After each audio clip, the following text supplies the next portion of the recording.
So why TCS doesn't hire ex-employees? Okay, so I've also been a part of TCS during the early phase of my career, so I can answer this. I think very comfortably. Okay, तो suppose करते हैं एक employee है TCS में, suppose ex employee, and he is working at suppose some salary of around 4 lakh, and even if we don't take the scenario of COVID where employees who were hopping around into some other company where they were easily getting around 200 to 300% of hike, general scenario में भी around 40-50% high लेके ही employee निकलता है जब दूसरी company में switch मारता है.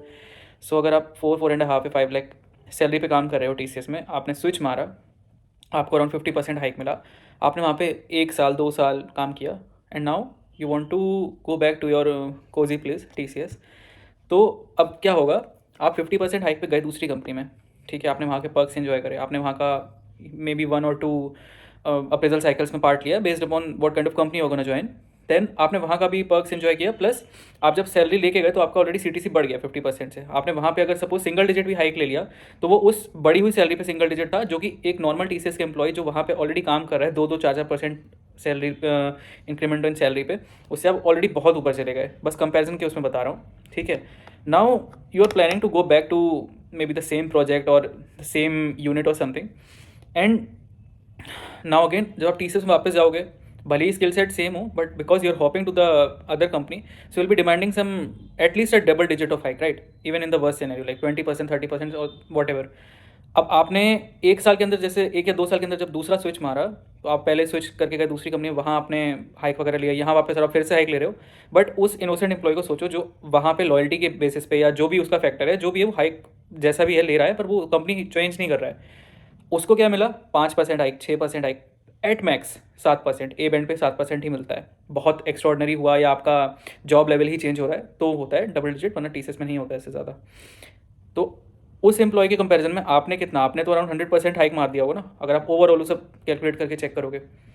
तो एक एक डिसएडवांटेज तो हुआ ही है आपकी लॉयल्टी फैक्टर पे. And TCS is always known to like known to be good towards their employ, कि अगर आप उनके टुवर्ड्स आप उनकी पॉलिसीज़ बस फॉलो करके काम करते रहो, and TCS will be the best company towards you. उनका हमेशा से ऐसा इमेज रहा है मार्केट में. सो अगर आप ऐसा करते हो तो अगेन आप इमेज हैम्पर कर रहे हो कि आपने बस कंपनी चेंज करी, वापस आया, आपका बढ़ गया. दूसरी चीज़, एम्प्लॉयज़ और मैनेजर की जिस तरीके से बॉन्डिंग हो जाती है एक प्रोजेक्ट में साथ काम करते हुए, क्योंकि you are spending actually more time even compare to your family with those colleagues और मैनेजर्स और वट एवर इसे. तो अब यहाँ पे एम्प्लॉय और मैनेजर क्या कर सकते हैं, इसको एज अ डील की तरह यूज़ कर सकते हैं कि सपोज़ मैंने एक बंदा बाहर जा रहा है और उसको वापस रिहायर होना, उसने मैनेजर से कहा कि मेरे को इतना आपके प्रोजेक्ट में वापस से आना है, वो whatever appraisal he is about to crack वापस आने में, and he give some lump sum amount to manager वापस उसी प्रोजेक्ट में हायर करवाने के लिए, सपोज 50,000 और 1 लाख और 2 lakh what ever it is. अब इसमें दोनों पार्टीज़ का बेनिफिट हो गया, रीहायरिंग एम्प्लॉय का भी और मैनेजर का भी. तो सपोज़ करो ऐसे बहुत से एम्प्लॉयज़ करने लग जाएँ कंपनी में, तो कंपनी का तो फाइनेंस का बट्टा बैठ जाएगा, प्रोजेक्ट उतना ही है, बिलिंग उतनी ही है, और एम्प्लॉई और मैनेजर मिलके आपस में धंधा पानी चला लेंगे अपना. तो ये सब चीज़ों को अवॉइड करने के लिए TCS ने सिंपल सी एक नो री हायरिंग पॉलिसी करके बनाई थी, that we are not going to rehire any employ who is going to resign from TCS, no matter whatsoever is a condition. No matter आप कितने precious employ हो company के लिए, project के लिए, आप रिहायर नहीं होगे. This is the exact policy. But even in a few cases there has been exceptions from past many years, so that depends upon how crucial the resource is, the person who is working on any project is, and how good his or her bonding is with his or her manager.